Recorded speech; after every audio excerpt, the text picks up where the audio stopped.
TNN-Live.tv।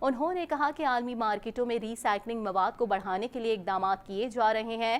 انہوں نے کہا کہ ہماری ترجیح ہے کہ کاغذ، شیشے، دھات اور پلاسٹک کا استعمال کرنے کے لیے مقامی کمپنیوں کی تلاش کی جائے گی۔ وزیر ماحولیات نے بتایا کہ حکومت ری سائیکلنگ کے شعبے کو بہتر کر کے آئندہ 3 سالوں میں $30 ملین کما سکتی ہے۔ منصوبے کا آغاز سال 2022 میں کیا جائے گا جو کہ 2025 میں مکمل ہوگا۔ انوائرمنٹ منسٹر کا کہنا تھا کہ ہماری ترجیح ہے کہ ماحولیاتی آلودگی کو کم کیا جا سکے، جس کے لیے ہم کوششیں کر رہے ہیں۔ تازہ ترین ٹی وی پروگرامز اور بریکنگ نیوز دیکھنے کے لیے ابھی سبسکرائب کیجیے ہمارا چینل TNNLive.tv۔ کچھ بات کریں گے بائیں بازو کے ڈیموکریٹ سینیٹر برنی سینڈرز نے نیو ہمپشائر کا پرائمری انتخاب جیت لیا۔ سینیٹر برنی سینڈرز نے 26% ووٹ حاصل کر کے مقابلہ جیتا۔ ان کے قریب ترین رہنے والے پیٹ بوٹیجیج نے 24% ووٹ حاصل کیے۔ مزید جانتے ہیں اس رپورٹ میں۔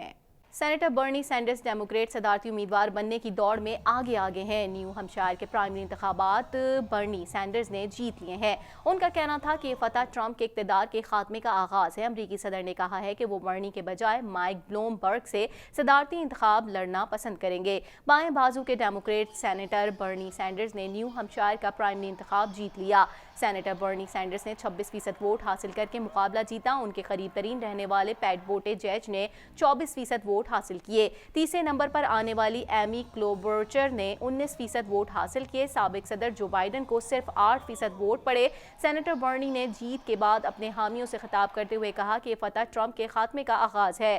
امریکی صدر ڈونلڈ ٹرمپ نے کہا ہے کہ وہ برنی سینڈر کے بجائے مائک بلومبرگ سے صدارتی انتخاب لڑنا پسند کریں گے۔ ان کا مزید کہنا تھا کہ آپ پسند کریں یا نہ کریں، برنی کے حمایتی موجود ہیں۔ تازہ ترین ٹی وی پروگرامز اور بریکنگ نیوز دیکھنے کے لیے ابھی سبسکرائب کیجیے ہمارا چینل TNNLive.tv۔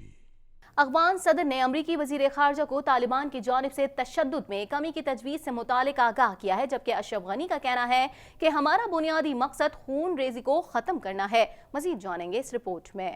امریکی وزیر خارجہ مائک پومپیو نے افغان صدر اشرف غنی اور CEO عبداللہ سے ٹیلی فونک رابطہ کر کے طالبان کے ساتھ امن مذاکرات میں پیش رفت سے آگاہ کیا۔ میڈیا رپورٹس کے مطابق افغان صدر نے امریکی وزیر خارجہ سے ٹیلی فونک رابطے میں طالبان کی جانب سے تشدد میں کمی کی تجویز سے متعلق آگاہ کیا۔ اس موقع پر افغان صدر اشرف غنی کا کہنا تھا کہ امن سے متعلق ہماری اصولی پوزیشن کے مفید نتائج سامنے آنا شروع ہو گئے ہیں۔ اشرف غنی نے کہا کہ ہمارا بنیادی مقصد خون ریزی کو ختم کرنا ہے۔ تازہ ترین ٹی وی پروگرامز اور بریکنگ نیوز دیکھنے کے لیے ابھی سبسکرائب کیجیے ہمارا چینل TNNLive.tv۔ شامی اور روسی فورسز نے ادلب میں بمباری کی۔ شہر پر فضائی حملوں میں 13 افراد ہلاک جبکہ بچوں سمیت متعدد افراد زخمی ہو گئے۔ ترک صدر نے متنبع کیا ہے کہ اگر ترک فوجیوں کو نقصان پہنچا تو کارروائی کی جائے گی۔ مزید جانیں گے اس رپورٹ میں۔ شام کے شہر ادلب میں شامی اور روسی فورسز کی بمباری کے نتیجے میں 13 افراد ہلاک ہو گئے۔ ترک صدر نے متنبع کیا ہے کہ اگر ترک فوجیوں کو نقصان پہنچا تو کارروائی کی جائے گی۔ میڈیا رپورٹس کے مطابق شامی اور روسی فورسز نے ادلب میں بمباری کی۔ شہر پر فضائی حملوں میں 13 افراد ہلاک جبکہ بچوں سمیت متعدد افراد زخمی ہو گئے۔ بمباری سے متعدد عمارتیں بھی تباہ ہو گئیں اور گاڑیوں میں آگ لگ گئی۔ خیال رہے کہ 2018 میں ترکی اور شام میں جنگ بندی کے باوجود اب تک 1800 شہری فضائی اور زمینی حملوں میں ہلاک ہو چکے ہیں۔ ایک رپورٹ کے مطابق بمباری اور حملوں کے باعث گزشتہ سال 15 لاکھ شامی شہری ترکی کے سرحدی علاقوں میں نقل مکانی پر مجبور ہوئے۔ ادھر ترک صدر رجب طیب اردوان نے انتباہ جاری کرتے ہوئے کہا ہے کہ اگر ترک فوجیوں کو نقصان پہنچا تو ادلب ہی نہیں دیگر جگہ بھی کارروائی ہوگی۔ ترکی کی جانب سے بغیر کسی جھجک کے زمینی اور فضائی کارروائی کی جائے گی۔ ان کا کہنا تھا کہ شام کی عوام آزادی کی جنگ لڑ رہے ہیں۔ خیال رہے کہ گزشتہ روز ادلب میں شامی آرمی کے حملے میں 5 ترک فوجی ہلاک ہو گئے تھے، جس کے جواب میں ترک فوج نے شامی فوج کے اہداف کو نشانہ بناتے ہوئے انہیں تباہ کر دیا تھا۔ تازہ ترین ٹی وی پروگرامز اور بریکنگ نیوز دیکھنے کے لیے ابھی سبسکرائب کیجیے ہمارا چینل TNNLive.tv۔ سربراہ WHO نے کہا ہے کہ ایک اندازے کے مطابق اس وائرس کی ویکسین کی تیاری میں 18 ماہ لگ سکتے ہیں، لہٰذا ہمیں موجودہ صورتحال میں تمام دستیاب وسائل کے ذریعے اس کا حل نکالنا ہوگا۔ مزید احوال جانیں گے اس رپورٹ میں۔ عالمی ادارہ صحت کے سربراہ کا کہنا ہے کہ کرونا وائرس کے نتائج کسی بھی دہشت گردی کے واقعے سے زیادہ ہو سکتے ہیں۔ غیر ملکی خبر رساں ادارے کے مطابق کرونا وائرس کے پھیلاؤ کو روکنے اور اس سے نمٹنے کے لیے ورلڈ ہیلتھ آرگنائزیشن کا اجلاس جنیوا میں ہوا۔ اس موقع پر عالمی ادارہ صحت کے سربراہ نے کرونا وائرس کو کسی بھی دہشت گردی کارروائی سے زیادہ خطرناک قرار دے دیا۔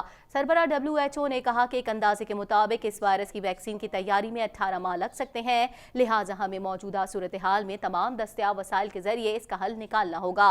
WHO کے سربراہ نے کہا کہ جو لوگ کبھی چین نہیں گئے ان لوگوں میں اس وائرس کی تشخیص میں اضافہ نادیدہ خطرے کی پہلی جھلک ہے، لہٰذا ہمیں اس خطرے سے تیزی سے نمٹنا ہوگا۔ خیال رہے کہ کرونا وائرس سے ہلاک ہونے والوں کی تعداد 1100 تک پہنچ گئی ہے، جبکہ متاثرہ افراد کی تعداد 44,000 سے تجاوز کر گئی ہے۔ G77 اور اقوام متحدہ نے وائرس کے خلاف چین کی جنگ کی بھرپور حمایت کا اعلان کیا ہے۔ تازہ ترین ٹی وی پروگرامز اور بریکنگ نیوز دیکھنے کے لیے ابھی سبسکرائب کیجیے ہمارا چینل TNNlive.tv۔ اس کے ساتھ ہی TNN TV کے نیوز اسٹوڈیو سے فی الوقت اتنا ہی۔ مزید خبروں اور اپڈیٹس کے لیے دیکھتے رہیے TNN TV۔